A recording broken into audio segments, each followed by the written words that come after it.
Sepertinya dari sanksi sosial yang didapatkan oleh ex dosen UIN Malang ini udah setimpal, karena sekarang dia sudah dipecat dari tempat dia ngajar dan ditambah lagi dengan dia harus diusir dari tempat tinggalnya sendiri. Namun kalau kita lihat lebih jauh, awal mula persoalan ini terjadi itu dari informasi yang beredar bermula ketika pemilik usaha rental ini diduga sering melakukan atau parkir di tempat dari milik bapak dosen ini tadi. Dan tempat tersebut merupakan tanah yang sudah diwakafkan sebagai jalan. Dan kerap kali si bapak dosen ini itu menjumpai mobil-mobil rental tersebut itu diparkirkan di tempat tersebut, sehingga terjadilah tuh kepercekcokan dari kedua belah pihak ini, yang kalau dilihat pun mereka itu sebenarnya juga masih tetangga.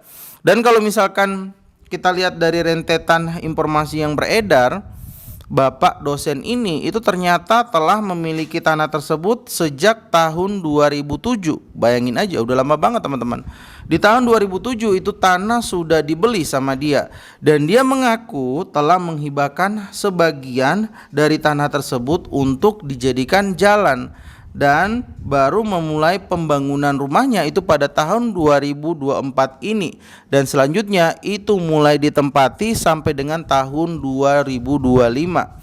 Dan ketika hal ini terjadi, dia mengaku bahwa tanah itu miliknya, dan ketika diisukan bahwa bapak ex dosen UIN Malang ini melakukan pemagaran dari tempat tersebut, ia menjelaskan bahwa itu tidak menghalangi jalan, dia tidak melakukan pemagaran atau penutupan jalan.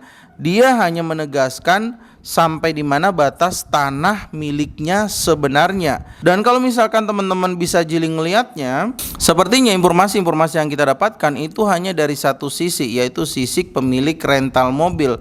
Dan informasi yang kita dapatkan dari bapak dosen itu minim banget, hanya beberapa informasi yang bisa diungkap ke publik. Dan kalau kita lihat dari perselisihan ini yang terjadi, sepertinya dari Pemkot Malang sendiri itu belum ada informasi bagaimana proses penyelesaiannya. Justru tanggapan serius itu diberikan oleh salah satu wakil wali kota Surabaya, Pak Armuji, yang langsung menyoroti persoalan ini. Namun ya balik lagi, apapun yang akan beliau lakukan itu tidak akan bisa melampaui kewenangan dari daerah masing-masing, karena daerahnya ini berada di Surabaya dan daerah yang berkonflik itu berada di Kota Malang. So kalau kalian ngelihatnya informasi ini gimana teman-teman?